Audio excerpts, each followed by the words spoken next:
They've got some time advantage in their pocket, but I suspect, given the amount of rain that's coming down, they'll be so far behind before it's time to come in, should it even begin to dry, it'll be irrelevant, and their gamble will not... Fisichella, Ralph Schumacher is third, Barrichello is fourth, Johnny Herbert is fifth, and Parnis is sixth. Michael Schumacher is thinking, if I go any slower, I'm going to stop, but he's 5 seconds a lap faster than Fisichella in second place, so you know that's how... Being raced by Jacques Villeneuve now. He's come in, he's put a set of wets on, he's dropped to 18th place in the process behind Larini that you just saw spinning, so he should gain a place there. But Rubens Barrichello is the man to watch at the moment, and he goes through as Ralph Schumacher half spins and is caught by... He's past Larini.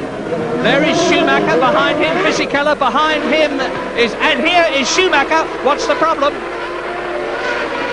He's lost the back end on the way into Mirabeau, collected it nicely and done a wall of death. Nice, but it's just those 3 drivers out of the 22 started who have stopped. That's right, but don't forget the 2 McLarens have crashed out, and I believe it, I know at least one of those is on slicks, probably both of them, and they crashed out of the race, one causing the other to be out. Who is magnificently, and I use the word advisedly, holding that second place in the Stewart Ford. Well, these cars are quite pathetic in these kind of conditions, I have to say, as you see Schumacher snaking off onto the dry section of the racetrack. Ferrari, here it is now. This is going to be interesting. Watch this. The Williams and the Ferrari going up the hill towards Casino Square together. And Villeneuve. And is Michael Schumacher going to enjoy cruising up behind Villeneuve? Teammate Nicola Larini, who is 16th. Only 13 drivers are on the same lap. Now Villeneuve being shown the blue... Harvey Postlethwaite, who designed it, isn't as happy as he might be with the handling of the car, but the Ford V8 engine is producing the right sort on his 16th lap, pulling away from Shinji Nakano in the Prost Mugen as they come up the hill towards Casino Square, and this time Schumacher is going through and goes straight round is Louise Goodman. David, what are the conditions like out there? It's because I hadn't really been wet here this whole week, then it's very, very greasy, very slippy out there, but it's the same for... Because there's going to be no points for Villeneuve, who's leading the World Championship by 6 points from the man we're riding with, Michael Schumacher. And if Schumacher goes on the way he's going now, and I see no reason why he shouldn't, he'll get 10 World Championship points, which would move him 4 ahead of Jacques Villeneuve. Now, while we're talking championship, there are 5 people tying for 3rd position in the championship at the moment. Coulthard is out from this race. Hakkinen is out from this race.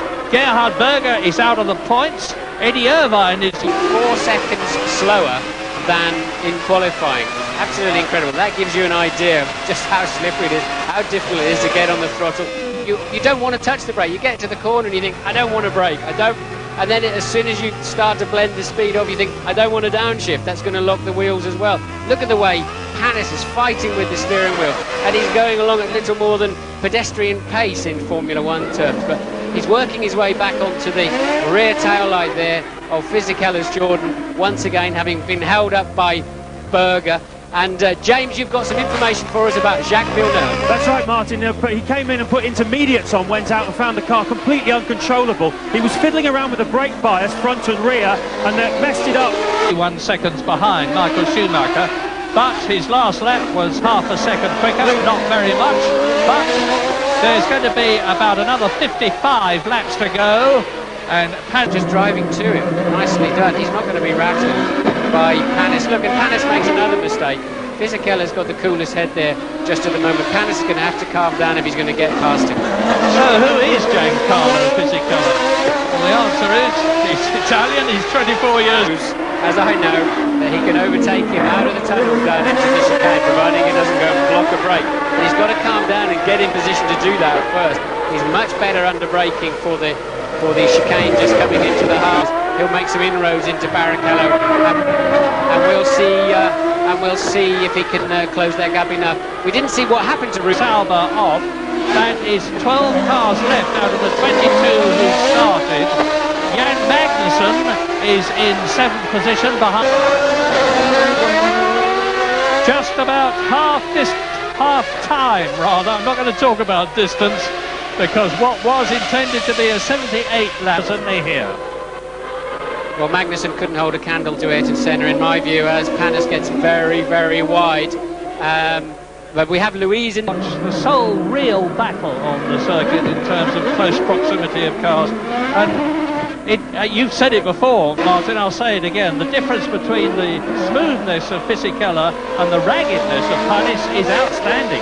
Yeah, curiously, Panis done it as I talk to you. Michael Schumacher is now 24 seconds ahead. Panis over the curbs there into no man's land in the new chicane. If he'd have done that last year, he'd have been in the wall. Yet another mistake from Panis. But I wonder if Fisichella can take this straight. Here he goes now. He drifts wide through there. No problem as such. But it won't have damaged the car. It's no problem. I'd be inclined to pull this Prost in early. Get him and try and get track position because it's holding him. And there's Irvine catching them up. Now Panis is going to get a hurry up. He's been with Irvine right behind him, with Irvine now. And you can see as he goes into Casino Square, and he's doing about 80 miles an hour around the apex, accelerating to 120 miles an hour as he drops down to the Mirabeau. You can see, but he can hardly see anything, and this is where he's going to get... Box window. It's raining very, very hard. It's going to have to be full wets again. Through the gloom, you can see the yellow shape of Giancarlo Fisichella's Jordan. Any impression on the race? I really expected him to come flying through and doing something. A bit like we saw in Brazil. He seems to just cruise and not get on with it. He's got nothing to lose. Give it a go. Yeah, the funny thing is, Martin, his pit stop there, and the Stewart boys doing the refueling and changing all the tyres, and they did that in about 11 seconds. A wonderful stop. Second as well. The flags, to put it mildly, are going to be flying in Italy. And the Padre at Maranello, who literally rings the church bells if Ferrari win, will be going berserk. Eddie Irvine there through the Lowe's hairpin 2 corners before. Nearly had to do a 3-point. They will now be packing up the trucks for the return to England to get the cars ready for the next Grand Prix, which is the Spanish Grand Prix at Barcelona in 2 weeks' time on May the 25th. But meantime, in the Ferrari, you can see how dreadful the weather conditions are.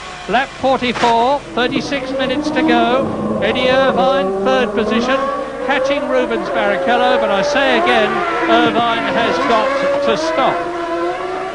I suppose it's more than conceivable that he could go the distance on place, and I'm not supposed to be partisan. That's Panis running wide. Can he hold it? Just. I'm not supposed to be partisan, but I have the points. Giancarlo Fisichella, just 4 other runners. Magnussen is 7th, Verstappen is 8th, Berger